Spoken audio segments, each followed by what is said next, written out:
কম বেশি সৌন্দর্য বিষয়ে একটু কনসিয়াস থাকি। এটা আমার মা আমাকে শিখিয়েছিল যে এক চুলায় রান্না করতে করতে অন্য চুলার রান্না নাকি। হ্যালো এভরিওয়ান, কেমন আছেন আপনারা সবাই? আপনাদের সবাইকে ওয়েলকাম জানাচ্ছি নতুন একটি ব্লগে। আজকের ব্লগটি আমি শুরু করেছি সকাল থেকে। এখানে সকালে আমি প্যানকেক বানাচ্ছিলাম আমার হাজবেন্ডের জন্য।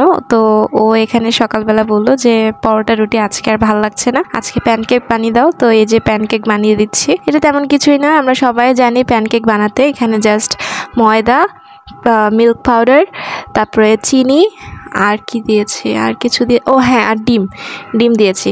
এগুলো সবগুলো একসাথে পানি দিয়ে মিক্স করে ব্যাটারটা তৈরি করে দেন হচ্ছে গিয়ে হালকা একটু তেল দিয়ে, মানে তেল ব্রাশ করে দিতে পারেন বা হচ্ছে টিস্যু দিয়ে সুন্দর করে মানে একটু মুছে দিলে প্যানটা সেক্ষেত্রে হচ্ছে সুন্দর করে হয়ে যায়।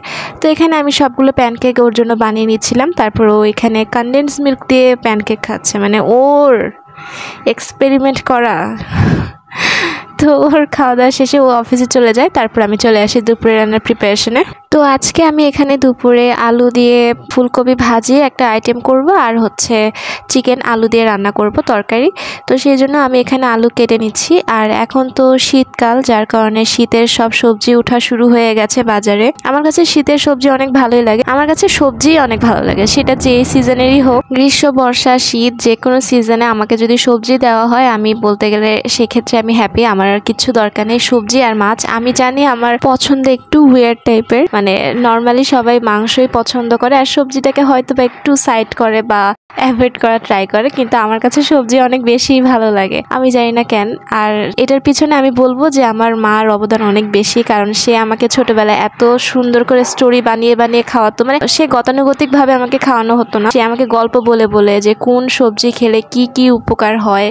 তখন তো ছোট ছিলাম, মানে বুঝতামও না এত কিছু। সে একটা বাচ্চার সাইকোলজি অনুযায়ী, যে বাচ্চাটা যাতে বুঝতে পারে, তার যাতে ইন্টারেস্ট গ্রো হয় সবজি খাওয়ার প্রতি, সেরকম ভাবে সে আমাকে ছোটবেলায় খাওয়ানো হতো। তো সেইভাবে করে আমার সবজির প্রতি একটা ইন্টারেস্ট গ্রো হয়ে যায়, যার কারণে বলতে গেলে এখন পর্যন্ত আমার অনেক বেশি ভালো লাগে। আর এখন তো অনেক উপকারিতা পাচ্ছিও সবজি খাওয়ার কারণে। আমরা সবাই জানি সবজি খেলে কি কি উপকারিতা আছে। সেই সাথে সাথে আমরা মেয়েরা যারা আছি, আমরা তো সবাই কম বেশি সৌন্দর্য বিষয়ে একটু কনসিয়াস থাকি, স্কিন ভালো রাখতে, চুলের হেলথ ভালো রাখতে। সেক্ষেত্রে কিন্তু এইসব সবজি অনেক ভালো একটা ইফেক্ট ফেলে। তো সেক্ষেত্রে আমরা সবাই জানি যে আমাদের মেয়েদের আমাদের সৌন্দর্য বৃদ্ধি করার ক্ষেত্রে আমাদের ছোটবেলা থেকেই আমাদের মারা যে পরিমাণে আমাদের প্রতি কেয়ার নেয়, সেটাই কিন্তু পরবর্তীতে আমাদের মধ্যে প্রকাশ পায়। অনেক মানুষ আছে, অনেক মেয়েরা আছে যাদের সুন্দর চুল কিন্তু সুন্দর রাখার জন্য তাদের মারা ছোটবেলা থেকে কি পরিমাণে যত্ন নেয় প্রত্যেকটা মেয়ের চুলের প্রতি, এটা কিন্তু প্রত্যেকটা মেয়েও জানে, প্রত্যেকটা মাও জানে। তো সেটাই আমি বলছি যে আমার যা কিছু, অবশ্যই সবকিছু বায়োলজিক্যাল ভাবেই এসছে আমার মা বাবার জন্যই, সেইটার সাথে সাথে আমার মা বলতে গেলে আমার খাওয়া দাওয়া প্লাস আমার সবকিছুর উপর অনেক ভালোভাবে সে লক্ষ্য রেখেছে প্রত্যেকটা পদে পদে, যার কারণে এখন সেগুলোর সুফল আমি পাচ্ছি। তো এখানে আস্তে আস্তে আমি এই যে এখন ফুলকপিগুলো কেটে নিব। আজকে বিকালে এক জায়গায় দাওয়াত আছে, তো আমরা সবাই দাওয়াতে যাব, আর সেই জন্য আজকে আমি দুপুরে রান্নাটা তাড়াতাড়ি করে নিচ্ছি যাতে আমি বিকালে খুব তাড়াতাড়ি রেডি হয়ে উঠতে পারি। কারণ আমার রেডি হতে একটু বেশি সময় লাগে, যেটা কিনা আমার হাজব্যান্ড একদমই পছন্দ করে না। মানে সব জায়গায় রেডি হওয়ার জন্য ও আমার রেডি হওয়ার 30 মিনিট আগেই রেডি হয়ে বসে থাকে, আর ও এদিকে চিল্লাতে থাকে সবসময় যে তুমি এখনো কেন রেডি হওনি, এত আগে থেকে কেন শুরু করনি রেডি হওয়া, এখন কেন রেডি হচ্ছে। মানে ও খুবই বিরক্ত হয়ে যায়। তো আমাকে আগে থেকে ফোন দিয়ে বলে রাখছে যে অন টাইমে রেডি হয়ে থাকবা। তো আমি সেই জন্যই সেটাই ট্রাই করছি, মানে প্রাণপণ ট্রাই করছি যেন আগে সব রান্না শেষ হয়ে যায়, আমি যেন অন টাইম শাওয়ার নিয়ে রেডি হয়ে, মানে অ্যাটলিস্ট ওর আসার আগ মুহূর্তে যেন প্রিপেয়ার থাকতে পারি, সেটাই আমি ট্রাই করছিলাম। তো এই যে এখানে আমি সব সবজি কেটে নিয়েছি, এখন এইটা দিয়ে আমি এখন ভাজি করব। আপনারা কে কোথা থেকে আমার এই ভিডিওটি দেখছেন আমাকে কমেন্ট করে জানাবেন, কিন্তু আমি জানতে চাই বাংলাদেশের কোন কোন অঞ্চল থেকে মানুষ আমার এই ভিডিওটি দেখছে। আমি নিজে উত্তরবঙ্গের, আপনাদের মধ্যে কেউ যদি উত্তরবঙ্গের থেকে থাকে তাহলে অবশ্যই আমাকে কমেন্ট করে জানাতে পারেন। আমার জানতে অনেক বেশি ভালো লাগবে যে আমার দেশি এলাকার কোনো ভাই বা বোন আমার এই ভিডিওটি দেখছে। আপনাদের যদি আমার ভিডিওটি ভালো লেগে থাকে সেক্ষেত্রে ইউটিউব থেকে দেখে থাকলে চ্যানেলটি সাবস্ক্রাইব করে ভিডিওটিতে একটি লাইক দিয়ে দিবেন, আর যদি ফেসবুক থেকে দেখে থাকেন তাহলে ফেসবুকে পেজে ফলো দিয়ে পাশে থাকবেন। আর আর এখানে আপনাদের সাথে কথা বলতে বলতে আমার ভাজি রান্না প্রায় শেষ, এটা আমি আর কিছুক্ষণের মধ্যে নামিয়ে ফেলবো। আর সেই সাথে সাথে আমি অন্য চুলায় চিকেন রান্না প্রিপারেশন শুরু করে দিয়েছি।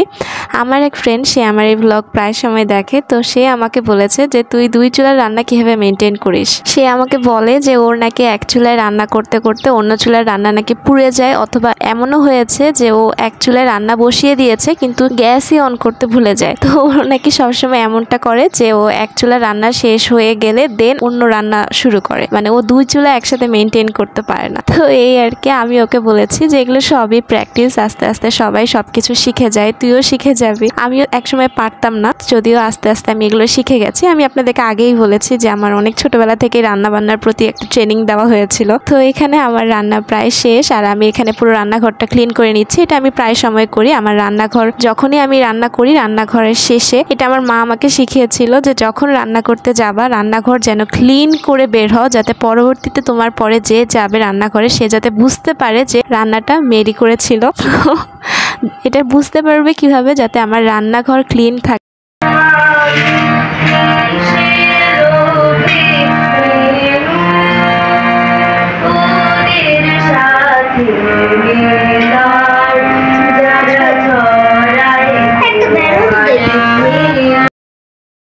আর এই যে এখানে দাওয়াতে আমরা চলে এসেছিলাম, আর কিছুক্ষণ আগে যে গান শুনছিলেন সে আমার ননদ, মানে আমার হাজবেন্ডের কাজিন। তো ও এত সুন্দর গান গেতে পারে, মানে অনেক সুন্দর, ওর গলা রিয়েলি ব্লেসড, অনেক সুন্দর ও রবীন্দ্রসঙ্গীত গেতে পারে। আর এই যে এখানে আমার দেবর, মানে আমার হাজবেন্ডের কাজিন, ওই আগে যে গান গাচ্ছিল ওর ভাই জশুয়া, ও এত কিউট, মানে আমার ওকে অনেক বেশি ভালো লাগে। ও এখানে স্পাইডারম্যানের একটা কস্টিউম পরে আসছে, ওইটা আমাকে দেখানোর জন্য এসছে। তো এখানে ও মাস্ক পরে আমাকে দেখাচ্ছে যে কিভাবে করে স্পাইডারম্যানের হচ্ছে গিয়ে অ্যাকশন করে, কিভাবে করে, এইসব ও আমাকে দেখাচ্ছিল। তো আমি ওর সাথে কথা বলছিলাম, আর ও আমাকে বলছিল যে এই যে দেখো এখানে আমার একটা স্পাইডারম্যান আছে। তো আমি এগুলোই ওকে দেখাচ্ছিলাম আর আপনাদের সাথে শেয়ার করছিলাম। ও আমার সাথে এতটাই ফ্রেন্ডলি হয়ে গেছে যে আমি খুবই অবাক হয়ে গেছি। ও কারো হাতে খায় না, ওর মার হাতে ছাড়া। সেই দিন ও আমার হাতে ডিনার করেছে।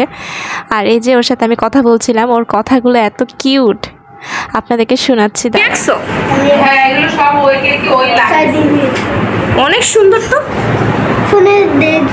তো ও ড্রয়িং করে আমাকে দেখাচ্ছিল যে বৌদি দেখো ওই যে ওই সব ছবিগুলো আমি বানিয়েছি। তো এগুলো ও আমাকে দেখাচ্ছিল, আর এখানে ও দুষ্টামি করছে। এরপর আমরা চলে আসি বাসায়, আর বাসায় এসে আমি আমার মেকআপটা দেখছিলাম যে ঠিকঠাক আছে কিনা। তো দেখলাম যে মোটামুটি ঠিকঠাকই আছে। তো এই ছিল আজকের ব্লগ। আশা করছি আপনাদের ভালো লেগেছে। ভালো লেগে থাকলে চ্যানেলটি সাবস্ক্রাইব করে ফেসবুক পেজে ফলো দিয়ে পাশে থাকবেন।